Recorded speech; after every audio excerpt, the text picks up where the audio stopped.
哥，快艇靠过来了！阿和跑进来喊道：“魔哥，你来掌舵。”林浩跳出舵室，3两步下了舵顶，就见那个快艇离自己也不足50米的距离。船上的人骂骂咧咧，听不清在说什么。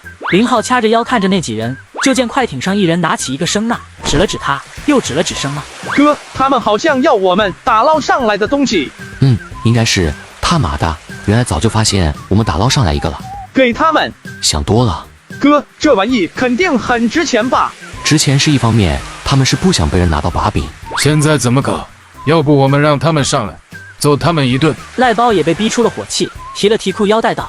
林浩面上阴沉，指了指远处，顺着他手指的方向，众人这才看到又有3艘快艇往这边驶来。战舰不敢过来，但这些快艇机动性强，过来还是没问题的。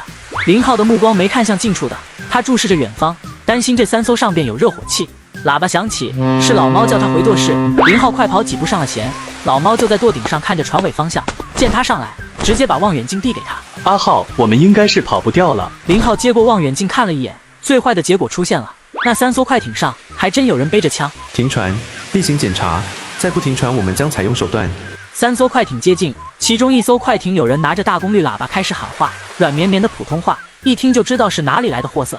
怎么办？妈的，不管了，猫哥调转方向，给我装过去。林浩也发了狠，说完之后又对着甲板上的人道：“全部给我回柜舱，记着，趴在地上，不准站起来，快点！”林浩真是发了狠，这下血性也上来了，有点不管不顾的意思。其实这一直和他冷静的思维有点冲突，但一想到被人拿枪抵着，然后任由对方在自己船上为所欲为，甚至是直接2艘船被扣拖走，他怎么可能再冷静？老猫没有劝，而是跑回舵位，就开始猛地转向。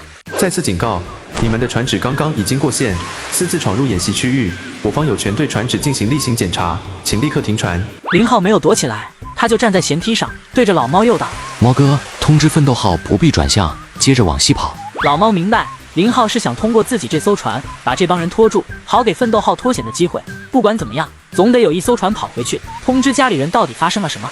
林浩的话刚说完，下一刻几声枪响传来。我操！对方已经在向天鸣枪，借口找的倒是不错，自己的船分明没有越过中线，还说什么冲撞演习区域，奶奶的，真是欲加之罪。鸣枪的声音还是让所有人的心绷紧了起来。林浩都在想着，自己要是在这交代了，这次会不会再穿越，又会穿到哪去？就在他心沉到谷底之时，远处的空中突然一个黑点快速飞来，下一刻稳稳地落在了林浩旁边的舵顶上，一双有力的爪子抓住后，翅膀还扑通了2下才立住。来福，你咋找到我的？胡子他们来了吗？看到来福，林浩大喜，因为上次也是这样，来福来了之后，胡子也会紧随其后。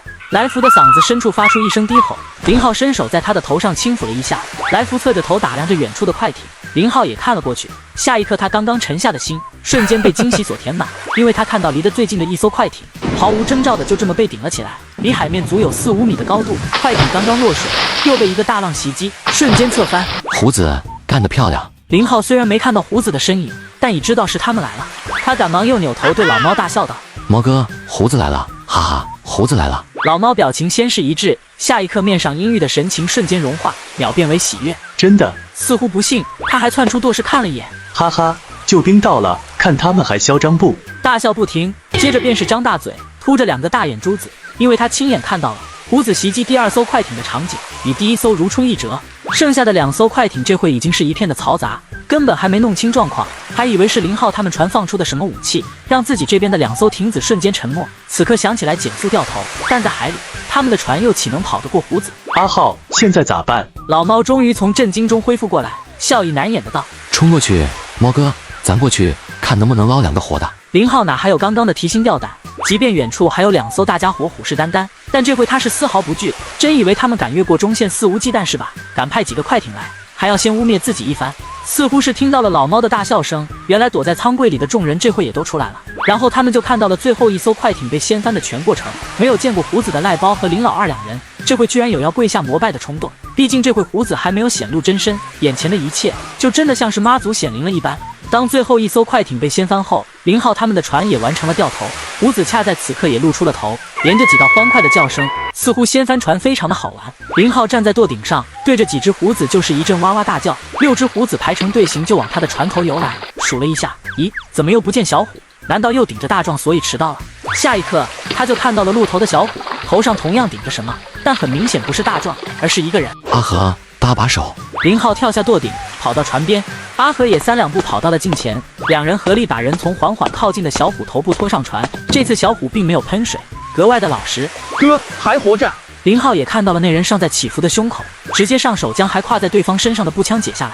这款枪并不陌生，就算他曾经没当过兵，也能轻易的认出来。美制 M16，将枪的弹夹取下来，拉了一下枪栓，又把最后一颗子弹退出膛，这才关死保险。将枪丢给阿和，让他放到裤仓里。哥，这玩意咱要不留着吧，以后……想死是吧？快点放回库仓，不准把弹夹装上。见阿和在那笨手笨脚想把弹夹给再卡进去，他赶忙喝止。阿浩哥，鱼。阿晨是个贴心的，此刻已经从冷库里拿出一桶杂鱼来。林浩笑着接过，然后相继抛给了几个胡子。这次又多亏了你们。这次第一个回复他的是小虎，然后不出意外被大虎赏了一个大逼兜。可怜的娃呀，咋就不长记性呢？一桶鱼别说喂7只胡子，喂1只也只够塞牙缝的。林浩还留了鸡尾抛给了边上的来福。阿浩，咱不能停留。对，再掉头，快点回家，联系大哥，让他们等咱。林浩拿起望远镜看向远方，发现原本停止不动的2艘战舰，这回好像再度动了起来。不过行驶的速度不快，似乎是在犹豫着要不要越线过来救人。鱼喂完，几个胡子又呀的吵了起来，然后大虎一声大叫，大家齐齐的排成一排，来到林浩面前，脑袋左右摇晃一下。接触的多，林浩渐渐也有些明白他们的一些举动，像现在这样，就是他们在辞别。微微一怔，